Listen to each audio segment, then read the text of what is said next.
ये है एंटार्क्टिका, जो सदियों से इंसानों की पहुंच से दूर और उनके लिए एक बहुत बड़ी मिस्ट्री रहा है। चाहे वो ब्लड वाटरफॉल्स हों, मिस्टीरियस एनिमल्स हों, अंडरग्राउंड लेक्स हों या बर्फ के नीचे दबे हुए शहर हों, एंटार्क्टिका के बारे में कई ऐसी मिथ्स और मिस्ट्रीज हैं जिनका आज भी सुराग नहीं लगाया जा सका। एंटार्क्टिका दुनिया का वो अकेला कॉन्टिनेंट है जहाँ कोई इंसान नहीं रहता, क्योंकि यहाँ पर टेम्परेचर -90 डिग्री सेल्सियस तक चला जाता है। इसके साथ साथ यहाँ पर 300 किलोमीटर/आवर की स्पीड से बर्फ के तूफान भी आते हैं। इसी तरह एंटार्क्टिका दुनिया का सबसे ड्राई कॉन्टिनेंट भी है। इतना ड्राई कि आपको शायद ये जानकर हैरत होगी कि इसे डेजर्ट भी कहा जाता है, क्योंकि यहाँ पर सिर्फ 51 मिलीमीटर बारिश होती है। इस सब के बावजूद पिछले कई 100 साल से बहुत से कंट्रीज एंटार्क्टिका का कंट्रोल लेने की कोशिश कर रहे हैं। एंटार्क्टिका का ये मैप देखें। इस हिस्से को फ्रांस क्लेम करता है, इस पार्ट को नॉर्वे क्लेम करता है, ऑस्ट्रेलिया इस सारी राइट साइड को क्लेम करता है। इसी तरह ब्रिटेन, चिली, अर्जेंटीना और न्यूजीलैंड भी एंटार्क्टिका के कुछ हिस्सों को क्लेम करते हैं। लेकिन आखिर इसकी वजह क्या है? बर्फ की इस तह के नीचे आखिर ऐसा क्या है कि दुनिया की सुपर पावर्स इसका कंट्रोल लेना चाहती हैं? आज हम सॉल्व करने जा रहे हैं एंटार्क्टिका की कुछ मिस्ट्रीज, और साथ ही में हम इसकी भी खोज लगाएंगे कि एंटार्क्टिका को असल में डिस्कवर किसने किया था। और आखिर में हम ये भी देखेंगे कि इस बर्फ के नीचे आखिर ऐसे क्या राज छुपे हैं जिन्हें दुनिया की सुपर पावर्स जानती हैं और इसीलिए वो एंटार्क्टिका का कंट्रोल लेना चाहती हैं।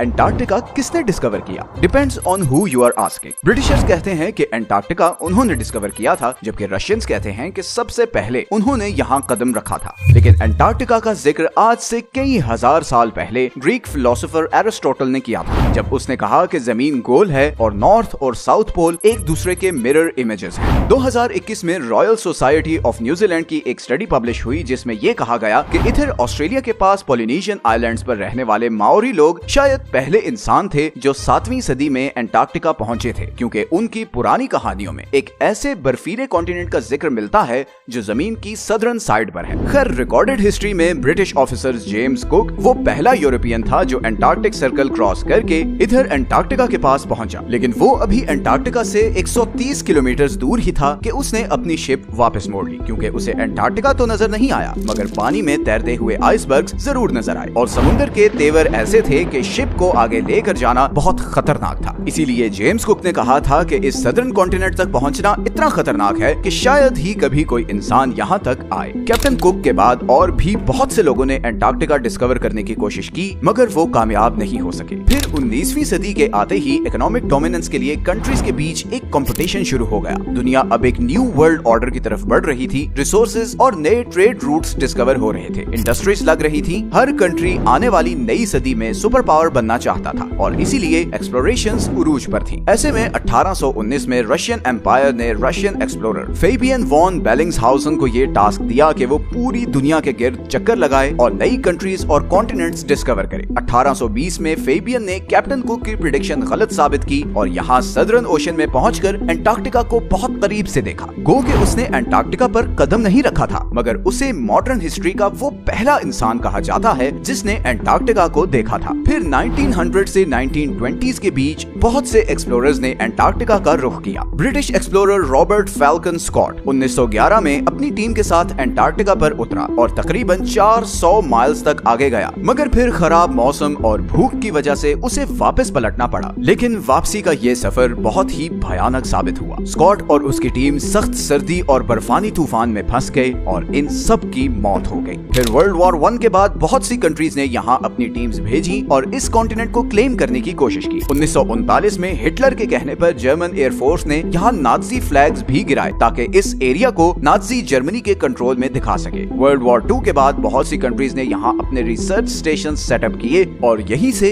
फिर एंटार्क्टिका के बारे में मिस्टीरियस डिस्कवरीज होना शुरू हुई। सबसे पहली और बड़ी मिस्टीरियस डिस्कवरी ये है कि किसी जमाने में एंटार्क्टिका पर बर्फ नहीं बल्कि घने जंगल थे। इंपीरियल कॉलेज ऑफ लंदन के साइंटिस्ट्स के मुताबिक उन्हें यहाँ फॉसिलाइज्ड वुड मिली, जिससे पता चलता है कि करीबन 90 मिलियन ईयर्स पहले एंटार्क्टिका एक गर्म कॉन्टिनेंट था जहाँ पर घने जंगल होते थे। इसके अलावा उन्हें यहाँ कुछ ऐसे इंसेक्ट्स के फॉसिल्स भी मिले जो सिर्फ गर्म इलाकों में होते हैं। एंटार्क्टिका के बारे में दूसरी बड़ी और मिस्टीरियस डिस्कवरी ये थी कि इस 3 किलोमीटर की बर्फ के नीचे 400 लेक्स हैं जिनका अपना ही इकोसिस्टम है। वहाँ पर ऐसे समुद्री जानवर हैं जो पूरी दुनिया में कहीं नहीं होते, जैसे ये बड़े बड़े स्पाइडर्स और सी थ्रू जेलीफिश। ये बर्फ के नीचे एक अलग ही दुनिया है। इसी तरह एंटार्क्टिका पर एक और चीज जिसने बहुत से एक्सप्लोरर्स को बहुत सालों तक पजल किए रखा, वो ये खूनी चश्मे हैं। मैकमर्डो की वैली में ये वाटरफॉल ऐसे है जैसे बर्फ से खून निकल रहा हो। मगर हाल ही में साइंटिस्ट्स ने ये डिस्कवरी की है कि इस वाटरफॉल का सुर्ख रंग इसलिए है क्योंकि इस चश्मे को एक बहुत ही सॉल्टी लेक से पानी आता था, जिस पर अब कई 100 फुट बर्फ पड़ चुकी है और वो लेक एटमॉस्फेयर से बिल्कुल कट ऑफ है। इस पानी में बहुत ज्यादा आयरन है और इसीलिए जब ये पानी चश्मे में आता है तो ऑक्सीजन और धूप की वजह से पानी में मौजूद आयरन ऑक्सीडाइज होता है और उसका बिल्कुल जंग जैसा कलर हो जाता है। एंटार्क्टिका के बारे में तीसरी सबसे बड़ी मिस्ट्री और कॉन्स्पिरेसी ये है कि इस बर्फ के नीचे कोई एंशिएंट सिविलाइजेशन है। बहुत से लोगों ने ये क्लेम किया है कि यहाँ पर एलियन स्पेस शिप्स भी देखी गई हैं। 2016 में गूगल अर्थ पर एंटार्क्टिका में बहुत सी अनयूजुअल एक्टिविटीज रिकॉर्ड की गई हैं। कॉन्स्पिरेसी थ्योरिस्ट्स जहाँ इन्हें एलियन यूएफओज कहते रहे, वहीं बहुत से पॉलिटिकल एक्सपर्ट्स के नजदीक ये अमेरिका और दूसरे कंट्रीज के सीक्रेट एयर ऑपरेशंस हैं जो वो एंटार्क्टिका में कर रहे हैं। और यहीं पर आता है एंटार्क्टिका का वो हिडन पॉलिटिकल फ्रंट जिससे बहुत कम लोग अवेयर हैं। जहां बाकी पूरी दुनिया दूसरे जियोपॉलिटिकल इश्यूज में उलझी हुई है, वहीं अमेरिका, चाइना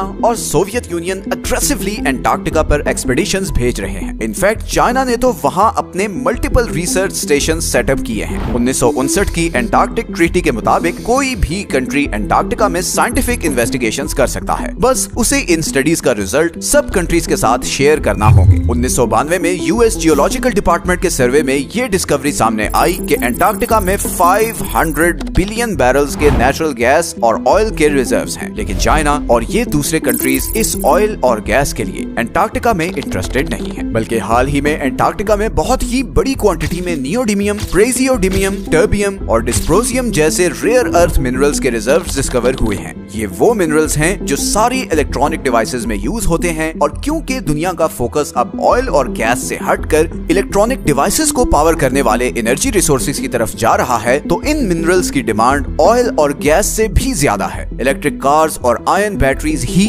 अब फ्यूचर हैं और फ्यूचर को कंट्रोल करने की ये रेस ही इन सुपर पावर्स को एंटार्क्टिका की बर्फ और तूफानों में ले आई है। एंटार्क्टिका की लास्ट मिस्टीरियस डिस्कवरी ये सदर्न ओशंस है। दुनिया के खतरनाक तरीन समुद्रों में सदर्न ओशन का नाम आता है। हमारी दुनिया का क्लाइमेट और वाटर सप्लाई ये सदर्न ओशन ही कंट्रोल करता है, क्योंकि ये अटलांटिक और पैसिफिक ओशन के साथ भी मिलता है। साइंटिस्ट्स के मुताबिक दुनिया का 15% carbon emission southern ocean absorb करता है और ग्लोबल वार्मिंग के साथ साथ इस ओशन की इंपॉर्टेंस बढ़ती जा रही है, क्योंकि यहाँ पर जमी हुई बर्फ पिघल रही है और बर्फ के पिघलने से बहुत से खजाने अब बाहर आ रहे हैं जिन समुद्रों में कभी इंसान जाने का सोच भी नहीं सकते थे। बहुत जल्द वो इम्पोर्टेंट ट्रेड रूट्स बनने वाले हैं। एंटार्क्टिका पर अब भी बहुत सी स्टडीज चल रही हैं और हु नोस कि आने वाले टाइम में और क्या मिस्टीरियस चीजें एंटार्क्टिका के बारे में डिस्कवर होंगी। ये हैं वो सारे सोर्सेज जहां से हमने इस वीडियो के लिए कंसल्ट किया है। अगर आपको इस तरह के टॉपिक्स पसंद हैं तो नीचे कमेंट्स में जरूर बताएं। मिलते हैं नेक्स्ट वीडियो में एक और इंटरेस्टिंग टॉपिक के साथ। अपना ख्याल रखें। अल्लाह हाफिज।